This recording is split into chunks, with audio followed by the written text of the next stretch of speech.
Where are you from? Killeen, Texas. Yes, sir. Military town. What was life like growing up in Killeen, Texas?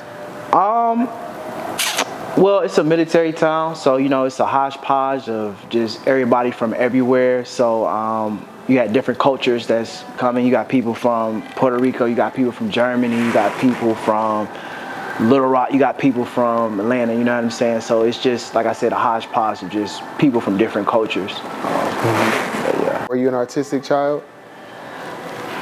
Early on, no. I always knew that I wanted to do something different, but I just couldn't put my finger on it. So, so yeah, music just kind of found its way to me. Okay. Yeah. Do you come from a musical family?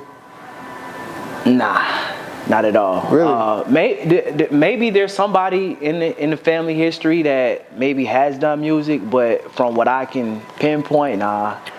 Oh wow. Yeah. And so you're the first. How does your family feel about your music career? I would say at first, when I initially said I wanted to do music, I think it was met with a little resistance because no one in our family really did music. So it's just like, we should do something different, you know what I'm saying? So it took time, proving myself consistently and just being consistent and serious about the music. They started to realize like, oh, okay, he's really serious about this thing. So yeah. Are you independent or signed to a label? Independent, so everything comes out of my pocket, you know what I'm saying? So it's tough sometimes, but it's worth it because I have control over anything that I put out, you know what I'm saying? There's not a label over me saying, hey, I get it, you want to make this kind of music, but we need you to do this. So it's just the freedom that I have. So I appreciate the independency, you know what I'm saying? It can be tough sometimes, but I appreciate it for the most part. I think off camera you stated that you started making music in 2012. Yes, I recorded my first song in 2012. It was at my homeboy Mac's house. You know what I'm saying? He's actually a producer. We actually ended up going to the Art Institute together in Austin, Texas. But yeah, we recorded in his closet. The quality was horrible. You know what I'm saying? Everybody has those horror stories when you first start out. So yeah, I was a part of a group. We called ourselves the Juice Crew, and the first song was "Let 'Em Know." I'll never forget it. Trash. It was just a trash song now, but back then it was everything to me. So, yeah. And so after you put out your first song, like, what was your experience? Like, did your peers like it? Like, what happened? So I didn't even know how to go about releasing music, you know what I'm saying? So I just ended up sending my homeboy Trey the MP3 version, you know what I'm saying, of the song, and he put it on YouTube, and that was it. I didn't know what to do after that. I was like, oh, okay, I guess I got a song out now, you know what I'm saying? So that was pretty much it. So, yeah. You mentioned that you went to the Art Institute. What was that experience like? It was a unique experience because I was in a room with a whole bunch of creatives.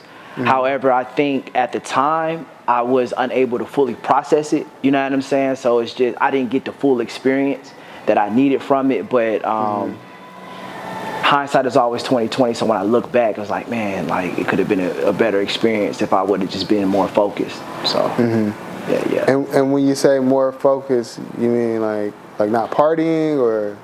I would say, yeah, partying, you know what I'm saying? Because this is my first time away from home, you know what I'm saying? Okay. So, yeah, you get caught up in that college lifestyle, you know what I'm saying? Smoking and all of that, drinking, all that. So, it's like, yeah, I'm in college, but at the same time, you still got other obligations that you need to fulfill. So, yeah, that's why I wasn't as focused as I needed to be. Yeah. So. And so what was your major in? Audio engineering. Oh, okay. So you went for music. Okay. Yeah. So, shout out to my brother, man. I was confused at the time before I had went to the Art Institute. Like it was either, like I said, I'm from a military town, so it was either go to the Army, go to college, or just work in your hometown. So I was on the path of going to the Army, but I knew deep down that's not what I wanted to do. So my brother had came down. He was like, hey, Kye, the Art Institute, they came to the high school and they was trying to recruit students to go to the Art Institute. So he brought down an application. He said, Kye, you should fill it out because I know you went to music. So shout out to my brother for that because that really changed the trajectory of how I wanted to move with the music. So applying to the Art Institute and going. Do you think that art school is necessary for musicians and just artists in general today? No. I don't think it's necessary. You know what I'm saying? A lot of our great artists didn't even go to school for their creative intellectual property. So no, I don't think it's important. No. Yeah. But would you say that you did gain like some type of valuable insight from the school, or? I did. Just about how to network and the subtle nuances of how the industry worked, because I wasn't, like I said, I wasn't fully locked in the way I should have been, so I didn't understand, like, okay, you got to really network, you got to know proper studio etiquette. Like, I didn't even take the engineering classes seriously. Like, I could be out here now, if I would have took it serious then, engineering my own music rather than paying someone to do it. You know what I'm saying? Right. So I look back on those things like, I wish I would have did that different. But we're here now, so yeah. Have you faced any challenges in your music career? To be transparent, the only challenges I've really faced, you know, as an independent artist is just the financial piece. You know what I'm saying? A lot of times it's like, okay, I have this vision, I know how to execute, but it's like, okay, where I'm gonna get the money? You know what I'm saying? And sometimes it's a situation where you gotta use what you have as well to get to where you wanna go. So the challenges, I would say, is just the financial piece a lot of the times. But when you're surrounded by a whole bunch of people who can help you think through your solution, who can help you think through a problem, a lot of times you get through those difficulties. So, how much would you say it costs on, like, per year to be an independent rap artist today? Just on average. If you want quality, it depends on, okay, I'll say it like this. It depends on what your setup is. Because some artists, they may have their own studio. They may have their own equipment and things like that. So they cut their costs tremendously. But if you're a guy like me who actually goes to the studio and pays those hourly rates, and pays for models and all that in your videos, you're probably gonna spend about close to $5,000 to $10,000 just on your own by yourself. So yeah, it gets costly. Per video? See, it's different for me because the guy that I'm locked in with, you know what I'm saying, we've been locked in since 2015. So we just, you know, we help each other out, we look out for each other, and he got the best quality in the city. So it's just like, it's a win-win for me. It's like, damn, okay, I ain't really gotta pay like that, you know what I'm saying? And he looking out because we locked in with each other. So it's like, okay, I got a good deal. But most videographers, when they come out and shoot your video, they probably gonna charge you anywhere from $1,000 on up. You know what I'm saying? For the high quality that most people are looking for. So, yeah. How do you feel about the current state of violence in rap music? Being that, I mean, your hometown is in Texas, right? And there are a lot of people saying that there's rappers shouldn't be going to Texas right now. How do you feel about that?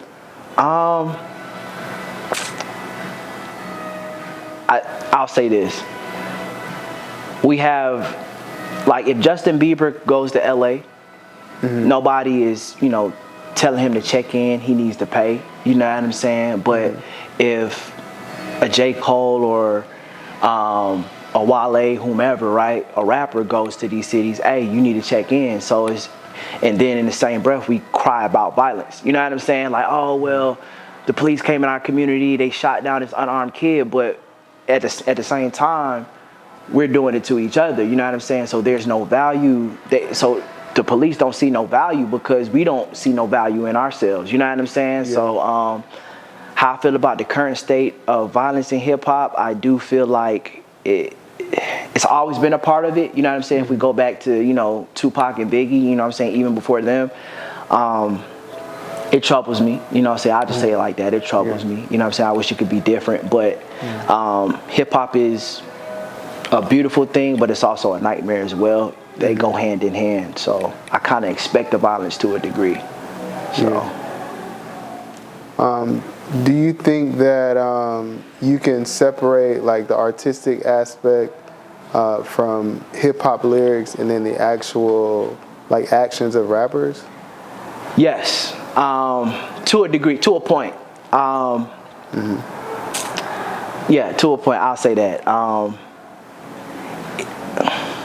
Wait, can you ask the question again? My bad. Yeah. Do you think you can separate like the artistic like value of rap, right? Like somebody like, let's say, painting like a fictitious picture of a lifestyle versus like a rapper in real life. Like, can you be mad at them for making violent music if that's what's entertaining the public, but they're in their regular life they're probably not even like that, like they don't care about that stuff? Yeah, so I look at it like entertainment. You know what I'm saying? Mm-hmm. Everybody wants to be entertained. So, and then too, I think we put celebrities on such a high pedestal, like they can't be human. You know what I'm saying? So I'm not saying give them reprieves for things that they may do that's, you know, egregious and nefarious, but you also got to understand, yeah, they have this platform, but they breathe the same air we breathe. They bleed the same blood we bleed. You know what I'm saying? So let's not, you know, worship them so much. We just got to give them the same grace that we would want somebody to give us. It's just we don't got a camera on us 24/7. But if a camera was on us 24/7, people will see a lot of the fucked up things we do. You know what I'm saying? So it's easier for us to hide because we're looking at them through a TV screen or a phone screen. So I can separate. In your career, what's most important, fame or money? Money. Okay. Why do you say that? Because the money allows you the freedom to move how you want to move. You know what I'm saying? There's a lot of people who are famous and broke. You know what I'm saying? So if I had to pick, the money always. You know what I'm saying? You can give opportunities to people. You know what I'm saying? It's just you can do a lot with money. Yeah. So what inspired you to create music? Early on, before I actually got on the microphone, it was a battle rapper by the name of Cassidy.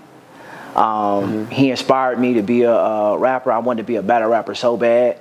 And then as I started growing and going through life, it became cats like Kendrick Lamar, Big Crit, Wale, J. Cole. Those were the guys that inspired me early on when I started making music, started actually recording music. So. Oh wow. Yeah. And so, have you met any of your former idols yet, or? I seen the only one that I've seen two of them live. I've seen J. Cole live and I've seen Wale live. So outside of that, like I haven't like personally like, hey Cole, hey Wale. Now, I have met ASAP Rocky live. I mean not live, but in person. It was South by Southwest. I think it was 2013 maybe. Yeah, 2013. And it was for South by Southwest. So he's walking down the street. This is when ASAP Mob had just was like fresh on the scene. I think ASAP Rocky had dropped his debut album. So he was walking down the street. You know what I'm saying? There was a big mob around him. So me and the homies like, hey, who that? So we rushed the crowd. We rushed to the crowd, and you know I finagled my way through the crowd. And next thing you know, I'm standing next to ASAP Rocky and we're walking down 6th Street, you know what I'm saying? So I'm like, oh man, I'm walking right next to ASAP Rocky. So, you know, I tap him on the shoulder as he's walking. I said, you know, one day we're going to share the same stage. I'm going to be as big as you. And he looked me in my face as he's walking. He daps me up and he says, by God's grace, if you keep doing what you're doing, we're going to share the same stage. And then he went on to Club Plush at the time and performed and rocked the show. So. Yeah. Wow, that's amazing. Yeah. That was dope. So he really has some words of like power for you, for real. Yeah. He's really a humble dude. You know what I'm saying? So, and this is when he's fresh off tour. He was just fresh off the tour with Drake at the time. You know what I'm saying? The Take Care tour. So, yeah. So, what is your ultimate aspiration with the music? My ultimate aspirations is just to use it as a platform to jump into other things. You know what I'm saying? Like, I don't want to be one-dimensional. You know what I'm saying? But I do know that focus is necessary when you're trying to build something. So focus on the music. Okay, I know that I want to get into modeling. I know I want to get into acting. I know I want to get into, you know, having my own brand, my own TV network if possible. You know what I'm saying? A lot of things I want to do, but I would rather just master one thing at a time. You know what I'm saying? And let music be the platform to do it for me. So. Feel that. Yeah. Has your music career caused any conflicts in your personal life? Yes. Relationships. You know what I'm saying? Because whenever you're going for something that's extraordinary, you know what I mean? It requires a lot of sacrifice. You know what I'm saying? And sometimes people don't understand that sacrifice because they're not in your shoes a lot of the times, nor do they actually see what it takes. You know what I'm saying? A lot of people are infatuated with the idea of chasing dreams rather than being infatuated with the sacrifice, the adversity, you know what I'm saying, the triumphs and the tragedies you may go through. So a lot of people aren't up for the journey, you know what I'm saying? So yeah, relationships are definitely things that suffer. And so how do you maintain those relationships while you're, in such a competitive field? I would say you have to be around people who get it. You know what I'm saying? Otherwise, maintaining, you're not gonna be able to maintain. I'm gonna just be honest. I was trying to find a word. You're not gonna be able to maintain. And my homeboy Dope Zulu told me this. He told me this early on. He was like, yeah, there's no such thing as balance with relationships and trying to do music or anything extraordinary. You know what I'm saying? So in my mind, I kind of ignored him. I'm like, he don't know what you're talking about. So as I started doing it and getting more immersed in it, I realized like, ooh, okay, he knew what he was saying. You know what I mean? So yeah, just being around people who get it and people who are willing to be in the mud with you. You know what I'm saying? So yeah. So what's your studio process like? Are you writing your lyrics or are you punching in? I'll write. I want to get to the point where I can punch in. I know I can do it, but when you're paying for studio time, you know what I'm saying? It's just like, I'm not about to sit here and come try to freestyle something and punch in it. Like, no. I'm gonna write it, get it memorized, go to the studio, lay it down. So very old school in my approach. Yeah, I saw a video the other day and Juice WRLD was talking about it. I don't know if you've seen it, but he was like, okay. Yeah, I used to pay for my studio time. I was not freestyling. Yeah, facts. Like, I'm paying for it. Like, I need to go in here and handle business. So yeah, for sure. So for someone watching this who aspires to do what you do, what advice would you have for them? Stay the course. There are going to be people who don't get what you're trying to do, but you can't listen to that. You know what I'm saying? I know it's easier said than done. I know it's cliche and everybody says it, but like, you just have to listen to what you feel inside your heart. You know what I'm saying? You have to follow your gut. If your gut is telling you to do something, and you just got to follow it. Like, that's it. I know it's cliche, but every time I follow my gut, everything worked out the way it needed to work out. So just follow your heart. And don't listen to nobody.